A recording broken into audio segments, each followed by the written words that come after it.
Hello guys, ഇന്ന് നമുക്ക് വളരെ സിമ്പിളായിട്ട് ഉണ്ടാക്കാൻ പറ്റുന്ന ഒരു നാരങ്ങ അച്ചാർ റെസിപ്പി ഒന്ന് നോക്കിയാലോ. ആദ്യം തന്നെ ഒരു 10-12 നാരങ്ങ എടുത്തിട്ട് അത് നമ്മൾ സ്റ്റീമിലൊന്ന് വേവിക്കണം. ഇതെന്തിനാണ് ചെയ്യുന്നതെന്ന് വെച്ച് കഴിഞ്ഞാൽ നാരങ്ങയുടെ തൊണ്ടൊക്കെ ഒന്ന് ബലം കുറയാൻ വേണ്ടിയിട്ടാണ്. നാരങ്ങ എന്ന് പറയുമ്പോൾ നമുക്കറിയാം അതിൻ്റെ തൊലിയൊക്കെ നല്ല കട്ടിയുള്ള തൊലിയാണ്. അപ്പോൾ നാരങ്ങച്ചാർ ഒന്ന് സെറ്റായിട്ട് വരണമെങ്കിൽ, കഴിക്കാനുള്ള പാകത്തിലേക്ക് ആവണമെങ്കിൽ ഒരു 2-3 ദിവസമൊക്കെ പിടിക്കും.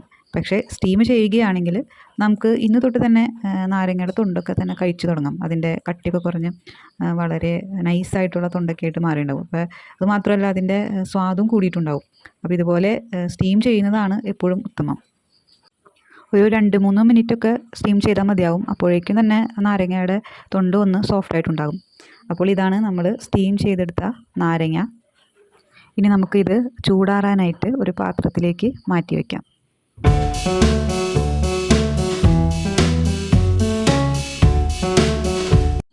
അടുത്തതായി നാരങ്ങച്ചാറിന് വേണ്ട ചേരുവകൾ നമുക്ക് സെറ്റ് ചെയ്യാം. ഏറ്റവും ആദ്യം വേണ്ടത് വെളുത്തുള്ളിയാണ്. കഴുകി വെച്ച വെളുത്തുള്ളിയാണ് ഇപ്പോൾ നിങ്ങൾ കാണുന്നത്. കുറച്ചധികം വെളുത്തുള്ളി എടുക്കണം, കാരണം വെളുത്തുള്ളിയാണ് നാരങ്ങച്ചാറിൻ്റെ രുചി കൂട്ടുന്നത്. അപ്പോൾ കുറച്ച് അധികം വെളുത്തുള്ളി എടുക്കുക. പിന്നെ വേണ്ടത് ഇഞ്ചി. ഇതുപോലെ തൊലി കളഞ്ഞ് കഴുകിയ ഇഞ്ചിയും എടുക്കുക. ഒരു 4-5 വലിയ ഇഞ്ചി കഷ്ണങ്ങൾ എടുക്കാവുന്നതാണ്. പിന്നെ വേണ്ടത് കറിമുളകും ഒരു 5-6 എടുക്കാം. ഇനി നമുക്ക് ഈ ചേരുവകൾ അരിഞ്ഞെടുക്കണം. എങ്ങനെയാണ് അരിയേണ്ടത് എന്ന് കാണിച്ചു തരാം. അപ്പോൾ ആദ്യം തന്നെ നമ്മൾ കറിമുളകാണ് അരിഞ്ഞുകൊണ്ടിരിക്കുന്നത്. ഇതുപോലെ ചെറിയ കഷ്ണങ്ങളാക്കി വേണം കറിമുളക് അരിഞ്ഞെടുക്കുവാനായിട്ട്.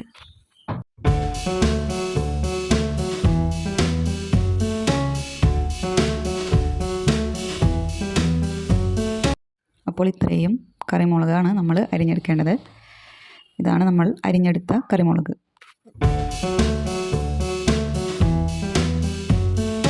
അടുത്തതായി ഇഞ്ചി അരിഞ്ഞെടുക്കാം. ഇതുപോലെയാണ്, ഇപ്പോൾ കാണുന്ന വിധത്തിലാണ് ഇഞ്ചി അരിയേണ്ടത്. വളരെ നൈസായി അരിഞ്ഞതിന് ശേഷം ചെറു കഷ്ണങ്ങളാക്കി അരിഞ്ഞെടുക്കുക.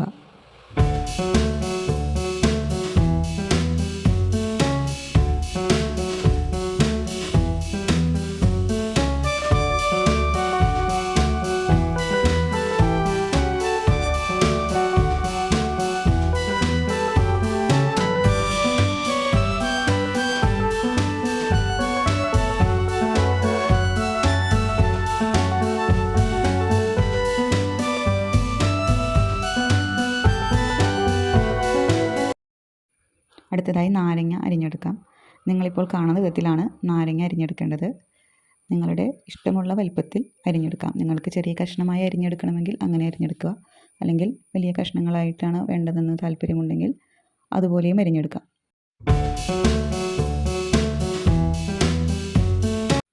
അപ്പോൾ ഇതാണ് അരിഞ്ഞെടുത്ത നാരങ്ങ കഷ്ണങ്ങൾ.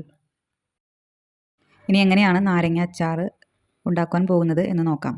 ആദ്യം തന്നെ സ്റ്റൗ ഓണാക്കി അതുമ്പോൾ ചീനച്ചട്ടി വെച്ച് നമുക്ക് ചീനച്ചട്ടി ഒന്ന് ചൂടാൻ വെയിറ്റ് ചെയ്യാം. ചൂടായതിന് ശേഷം ചീനച്ചട്ടിയിലേക്ക് നല്ലെണ്ണ ഒഴിക്കുക. നല്ലെണ്ണ നമ്മൾ നാരങ്ങയുടെ അളവനുസരിച്ച് വേണം ഒഴിക്കാൻ. ചിലവർക്ക് എണ്ണ കൂടുതൽ വേണമെന്ന് ആഗ്രഹമുണ്ടെങ്കിൽ കൂടുതൽ നല്ലെണ്ണ ഒഴിക്കാവുന്നതാണ്. നിങ്ങൾക്ക് ഉചിതമെന്ന് തോന്നുന്ന അളവിൽ വേണം നല്ലെണ്ണ ഒഴിക്കുവാനായിട്ട്. നല്ലെണ്ണ നല്ലോണം ചൂടാവാൻ വെയിറ്റ് ചെയ്യാം. നല്ലെണ്ണ ചൂടായതിന് ശേഷം നമ്മൾ നേരത്തെ അരിഞ്ഞു വെച്ച ചേരുവകളാണ് ചേർക്കേണ്ടത്.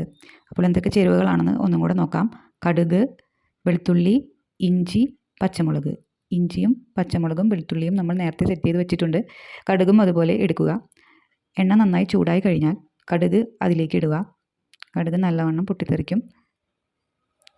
കടുക് പൊട്ടി കഴിയുമ്പോൾ നമ്മൾ ബാക്കി ചേരുവകൾ ആഡ് ചെയ്യാവുന്നതാണ്.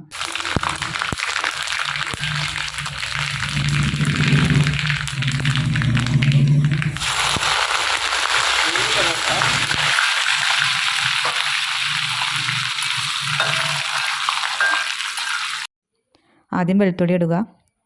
വെളുത്തുള്ളി നല്ലതുപോലെ വേവാനായിട്ട് വെയിറ്റ് ചെയ്യുക. വെളുത്തുള്ളി വേവായി കഴിഞ്ഞാൽ ഇഞ്ചി ഇടാവുന്നതാണ്. ഇഞ്ചിയും ഇതുപോലെ 2 മിനിറ്റ് വേവിക്കുക. നല്ലതുപോലെ മിക്സ് ചെയ്യുകയും വേണം.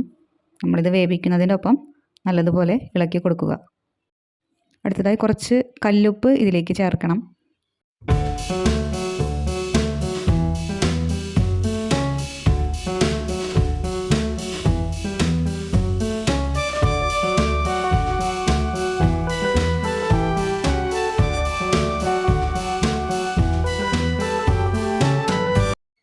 ഇഞ്ചിയും വെളുത്തുള്ളിയും വെന്ത് കഴിഞ്ഞാൽ നമുക്ക് അതിലേക്ക് പച്ചമുളക് ഇടാവുന്നതാണ്.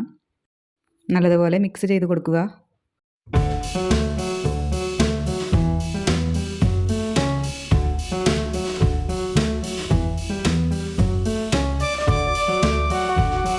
കുറച്ച് കഴുകി വെച്ച വേപ്പില ഇതിലേക്ക് ഇടാവുന്നതാണ്. വീണ്ടും മിക്സ് ചെയ്യുക.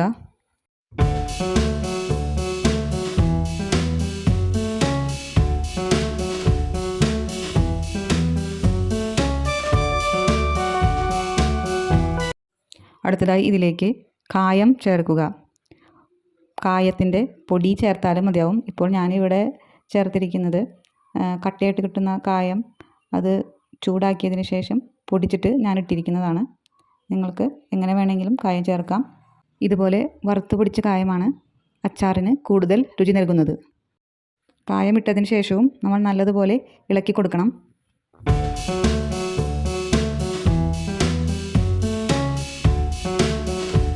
കായം ചേർത്ത് 2 മിനിറ്റ് വേവിച്ചതിന് ശേഷം നമ്മളിതിലേക്ക് കുറച്ച് ഉലുവയുടെ പൊടി ഇടുക. നല്ലതുപോലെ മിക്സ് ചെയ്യുക.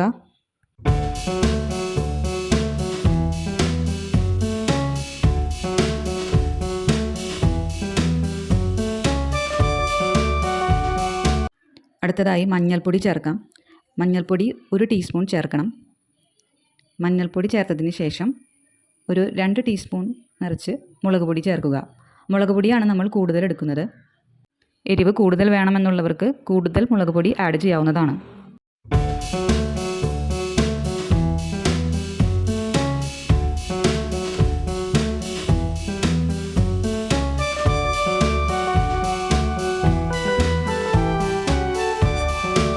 നല്ലതുപോലെ ഇളക്കി കൊടുക്കുക. ഇനി ഈ പൊടികളെല്ലാം മൂക്കുന്നതിന് വേണ്ടി വെയിറ്റ് ചെയ്യാം. ഒരു 2-3 മിനിറ്റോളം ഈ മസാലയൊന്ന്, ഈ പൊടികളൊക്കെ ഒന്ന് വേവാനായിട്ട് വെയിറ്റ് ചെയ്യണം.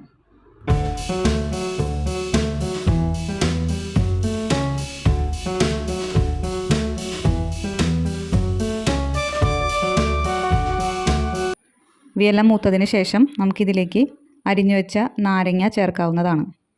എന്നിട്ട് വീണ്ടും മിക്സ് ചെയ്യുക. 2 മിനിറ്റ് വേവിച്ചതിന് ശേഷം ഇതിലേക്ക് നമുക്ക് കുറച്ച് ഈന്തപ്പഴം നുറുക്കിയിടാവുന്നതാണ്. ഈന്തപ്പഴം അല്ലെങ്കിൽ ശർക്കര നിങ്ങൾക്ക് ചേർക്കാം. അച്ചാറിന് കുറച്ച് മധുരം വരുന്നതിന് വേണ്ടിയാണ് ഇങ്ങനെ ചേർക്കുന്നത്. ഒന്നില്ലെങ്കിൽ ശർക്കരയുടെ പൊടി ചേർക്കാം, അല്ലെങ്കിൽ ഇതുപോലെ ഈന്തപ്പഴം ചെറിയ കഷ്ണങ്ങളാക്കി നുറുക്കി ഇതിലേക്ക് ഇടാവുന്നതാണ്. വീണ്ടും നമ്മൾ ഇത് കുറച്ച് നേരം വേവിക്കണം. ഏറ്റവും ഒടുവിലായി ലേശം ചുർക്ക ഇതിലേക്ക് ചേർക്കുക. ഇതിൻ്റെ കുറച്ച് ഗ്രേവി എടുത്ത് ഒന്ന് രുചിച്ച് നോക്കുന്നത് നല്ലതാണ്. കാരണം ഉപ്പിൻ്റെ അളവാണ് നമ്മൾ ഇങ്ങനെ രുചിച്ച് നോക്കുന്നത് വഴി അറിയുന്നത്. അപ്പോൾ നമ്മൾ കുറച്ച് ടേസ്റ്റ് ചെയ്ത് കഴിഞ്ഞാൽ ഇനി ഉപ്പ് ഇടണമോ വേണ്ടയോ എന്നറിയാൻ പറ്റും.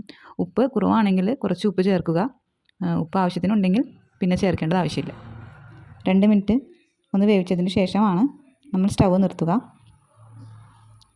അപ്പോൾ നമ്മുടെ സ്വാദിഷ്ടമായ നാരങ്ങ അച്ചാർ ഇവിടെ റെഡിയായി. എല്ലാവരും ഇതൊന്ന് ട്രൈ ചെയ്ത് നോക്കി അഭിപ്രായം രേഖപ്പെടുത്താൻ മറക്കരുത്. ഈ വീഡിയോ നിങ്ങൾക്ക് ഇഷ്ടമായെങ്കിൽ ഞങ്ങളുടെ ചാനലും സബ്സ്ക്രൈബ് ചെയ്യണേ. എല്ലാവർക്കും നല്ലൊരു ശുഭദിനം നേരുന്നു. നന്ദി.